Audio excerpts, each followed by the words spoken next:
Okay, Prof. So today I'm going to discuss a case with you for my end of posting CBD. It's a case that one of the case in the ward. Okay, so this is a 67 years old lady, Chinese lady. She was presented in Ipoh Hospital about 1 week ago with 3 weeks history of fever. It was documented around 38 degrees, and she also complaining of body ache and sore throat at that point of time. She has visited GP for about 2 to 3 times, and two of the visits she was given injection, which I believe is NSAIDs lah. So what happened? She was admitted to hospital Fatimah in Ipoh. She was still unwell. There she was treated and noted to have AKI. The baseline creatinine at that point of time was 130 with EGFR of with her weight EGFR was 60. And then subsequently goes down to 170 and she AOR. Discharged, she developed these episodes of lower limb swellings for about 3 days prior to this admission, with swollen periorbital swelling and also generalized lethargy. Past medical history, she has benign breast lump, had a right mastectomy done in 1998. But she was told that it was benign. There's no chemotherapy done at the point of time. She also had the TAPSO, which done in 2004. It's also under KPJ Ipoh, but that was due to heavy menstrual bleeding. So socially, she works as a housewife. Never worked previously. She has 5 living children, and all the children are staying in Kuala Lumpur. And she denies taking any traditional medication except the NSAIDs that she took over the 2 weeks course prior to the first admission in hospital Ipoh. So on examination, she looks puffy. She has a bipedal edema up to the shin. Generally, she doesn't look septic. Her blood pressure was 137/78 with pulse rate of 80. Lungs is fairly clear. Abdomen is soft, not tender. I couldn't appreciate any lymphadenopathies. The breast, one right mastectomy scar. There's no lumps there. There's no ascites as well. Lungs is fairly clear. So when I do some physical lab investigation, I noticed that she has currently is a increase in creatinine with AKI KD-GO 1. She has jump creatinine of 1.5 from the baseline lah. Current creatinine 197. Urine output is about 700 mils per day, and the urine FME shows 4+ of protein and 3+ of bloods.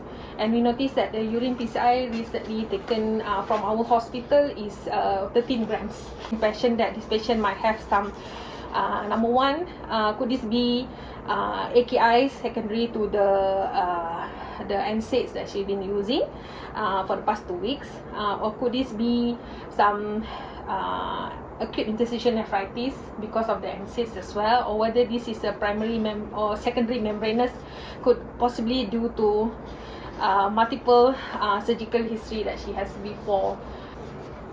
And what are the possible causes for the AKI? You say one is the drugs. Yep, one is the drugs. Okay, it can be divided into pre-renal, renal, and post-renal. So for pre-renal, I would still think there's a possibility because of the NSAIDs, direct NSAIDs induced of AKI because of the pre-renal AKI, and also there's NSAID cause pre-renal AKI. Okay, basically it causes hemodynamic changes in the gloms. The NSAIDs actually inhibit the COX-2, and which reduce the prostaglandin. So prostaglandin, yes, prostaglandin pathway, resulted in vasoconstriction of the vessel and increase vessels that reduce the effusion. Yes. So, any other ways that it can cause pre-renal AKI by giving NSAID? What are the possible side effects of NSAID besides renal failure? The acute interstitial nephritis. Yeah, but acute interstitial nephritis is not pre-renal AKI. Okay, so So basically, and all those. So now can you summarize and see what are possible causes for AKI for this lady? Okay, so basically, just summarize. So there are a few causes. So the causes of AKI in this lady, number one, I would still think whether is AKI secondary to NSAIDs itself. Number two, because of heavy proteinuria, it's more about 13 grams.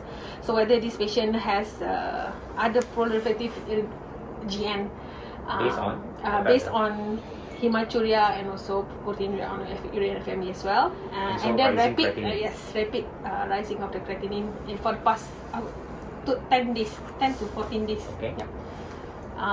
It could be. So what is your plan then? Okay, so number one, I will actually at the moment remove the offending medication. So of course the NSAIDs has been stopped, and then I will make sure this patient volume status is adequate, and we will try to reduce the nephrosis, and I will scan the kidneys. Is it dry? Clinically, she's not dry. She the blood pressure is slightly at the high side, 138/90, like that. Yep, slightly, but not too bad. So are you going to put on drip or you're not going to put on drip? You have to decide. I will actually ask for the patient for supervised feeding. At least I can ask her to take a little bit more of water at the moment, because the drip might probably cause her to become more overloaded in a short period of time. Okay, that's number one. So, and then probably I'll see whether she is suitable for. I will send some urine sodium and urine creatinine to actually look out for the types of AKI, whether this is How is pre-renal, she going to renal. help you? So basically, if it's a pre-renal AKI, the urine sodium should be low, and the restoration of volumes and whatnot will make the patient a bit better compared to the renal AKI. So probably we will need a little bit more time. But you don't think patient's volume depleted, isn't it? You just told us. She's a Okay, normal alright. volume. So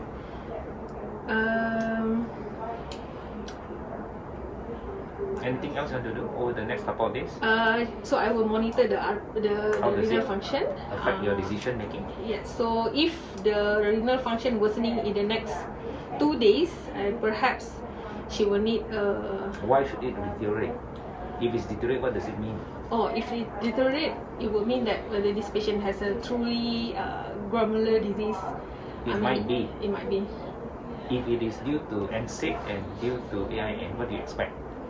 I would expect it to be plateau or actually goes back to normal in the next few days.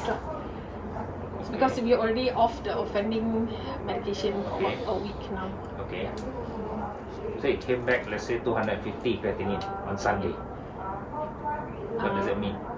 So could this be the rapid progressive, worsening of AKI? So whether this is that we have to think about other causes like what? AI and RPGN. Okay, besides that? Besides that, whether is there any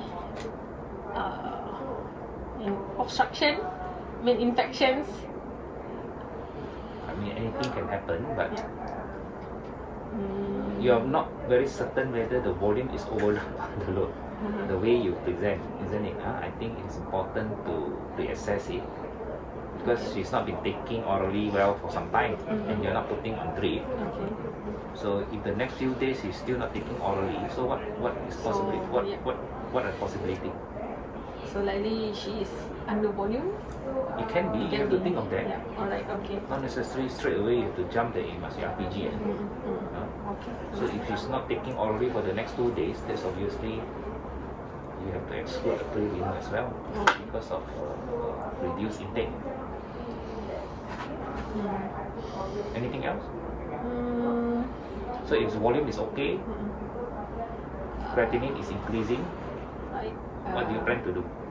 So perhaps I'll stick in the needle and probably discuss about. I mean, I will discuss about whether biopsy if she's agreeable to it, and What do you expect to find? so Why do you want to do a biopsy? so there are a few things that probably because it's very heavy nephrosis and it's a nephrotic syndrome because the albumin also very low. How low is albumin? 22. Okay. Yeah.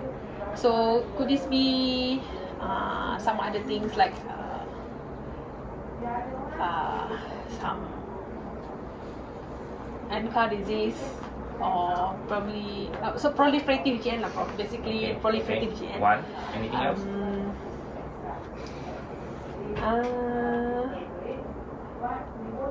You still have to rule out your AIN, isn't it? Yes, AIN. Okay. Anything else? How young is this lady? 62. Have you ruled out if she's diabetic? She already sent one FBS. FBS is 6.8. We need to send the HbA1c for confirmation or 2 hour postprandial test. Okay. So HbA1c is still pending. We already sent this morning. ESR is more okay. Yeah. All right. Whether to pulse the patient, if the worsening of creatinine perhaps. Creatinine continue to rise and no rise. contraindication. Yeah. Okay, I think that should be a good plan over the weekend. Alright. Okay. All right. Okay. Thank you. Thank you.